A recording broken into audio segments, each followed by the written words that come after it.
Hello everyone, welcome to another lovely episode from JayFx. This is our episode 3 of the Malaysian Support and Resistance mentorship program. That is the new support and resistance mentorship. Now, on this particular episode, I'm going to be discussing about different things you need to know about the new support and resistance before you actually look into trading them. On the previous video, we talked about multiple SNR levels and types of SNR level, and I showed you guys basically how to identify an SNR level. I'm making this video short so that we can be able to follow up to the end and be able to learn something reasonable, if at all. Now, what we're going to be doing is that before I list out the key aspects you need to know before you trade SNR level, I want you guys to understand that SNR is a method of its own that combines different concepts from smart money to the traditional support and resistance method we know to be able to give us a compatible method to be able to trade on the market using the chart. Now, what we do is that on trading SNR, one of the key things you need to know is that SNR play with multiple time frames. So you have to know multiple time frames, which is what we call M MTF. So MTF is called multiple time frames. So first you have to know what's multiple time frame because SNR plays on multiple time frames. Then after that we have what we call storyline. Now storyline is basically I've started. Please, my classes are classes where we just go straight to the point so that we can be able to pass on information. So for you who is a newbie, this is JayForexHouse where we share insights into multiple technical methods of trading. So I need you guys to follow up in understanding what I'm trying to do, and then maybe get a book and pen to jot down things. Now we also have multiple types of support and resistance level. For example, on the previous video, I showed you guys how to identify support and resistance using A and B.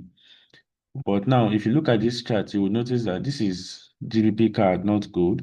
For me, I use Malaysian SNR on multiple pairs. So some people use it specifically on gold, but for me, I trade them on multiple time frames and multiple pairs.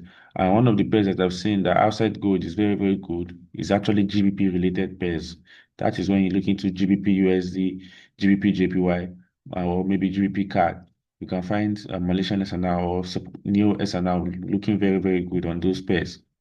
Now, what we have here is that if you look at this, normally from what I showed you on the first video, you would most likely mark this as your um, resistance.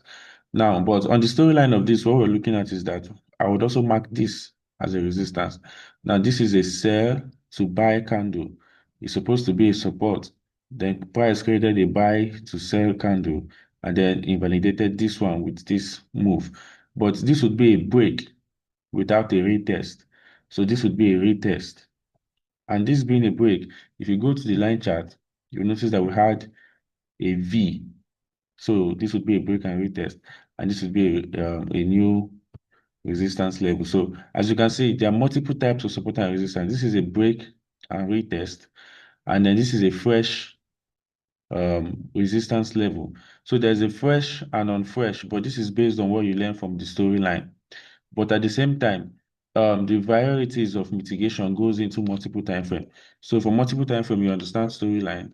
From storyline, you understand fresh and unfresh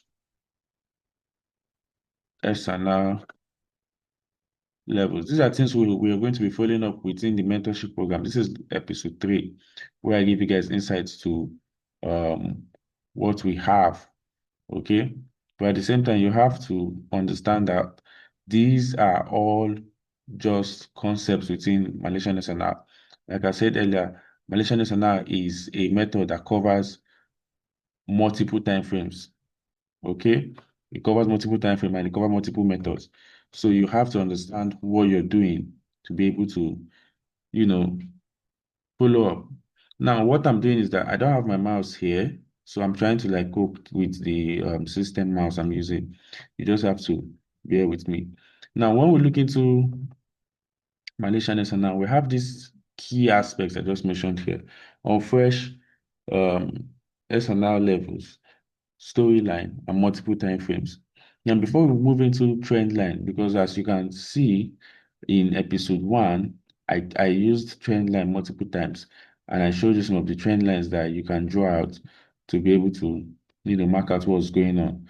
And trend lines on Malaysian SNR have key levels you mark them on. And then these key levels is where you mark areas where price have created multiple support and resistance zones. So trend line is a very special tool used in Malaysian SNR. This would be considered a trend line. And to your traditional trend line, this would be looking very, very wrong. But if you go to the line chart, it looks like this. So you see price testing multiple resistance level, and this would be a proper trend line for confirmation on price mitigating that break and retest. So the trend line is a very special tool, and there's a very special rule you use to mark them. So understanding this trend line is something we're also going to be looking to, and that is one of the aspects of Malaysian SNR we have to pay attention to. So let's say trend line rules. Okay. Now we have multiple types of support and resistance, like what I just showed you guys about the break and retest, and what I showed you guys about uh, the buy to sell resistance and sell to buy resistance. We also have different types of,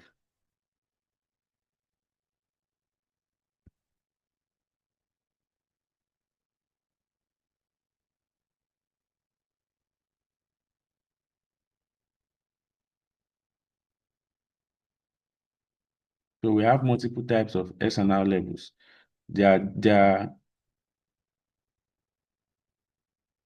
There's what we call the break and retest, and there's what we call the buy to sell candle.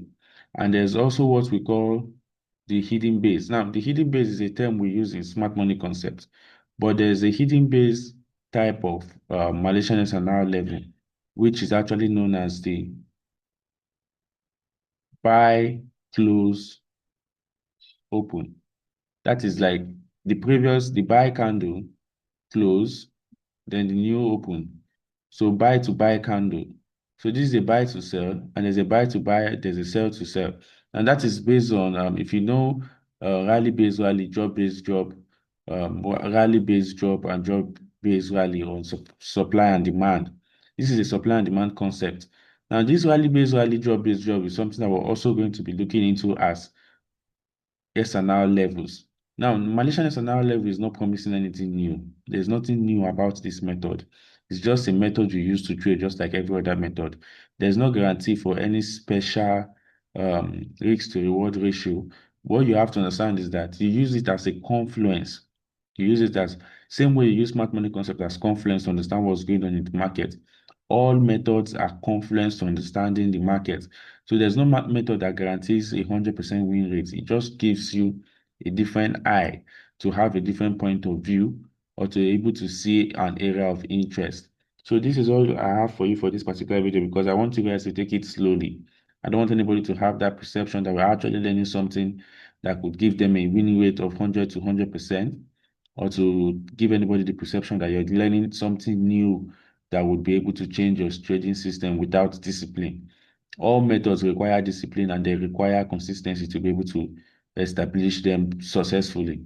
So these are what I will be letting you guys know for this particular method. MTF means multiple time frames. So we have multiple time frames to consider when you want to trade Malaysian SNR. Then after that, we have to understand the storylines, because on the charts, we understand that every chart on every time frame comes with a different storyline. So after the storylines, you have to understand fresh and non-fresh SNR levels, because when it has been tested, there's a different reaction to what you get. And when it hasn't been tested, there's a different reaction to what you get. For example, this SNR level here was tested by this week. So it's an unfresh level. But if you don't know fresh and unfresh levels, and then you went to market like this, now you see we got a reaction here, but the reaction was not worth anything. And price just retraced, tested this level, and then moved back up. So you have to understand that there's a key aspect you need to know about fresh and unfresh level. And then we'll look into that in a different video separately as a particular topic. And then you have the rules to marking trend lines. So this is also another aspect that I think we should look into personally on a particular video. Then we'll look into the multiple types of SNR levels to be able to trade. So that will be all for this particular video, and I'll see you guys on the next video. Bye.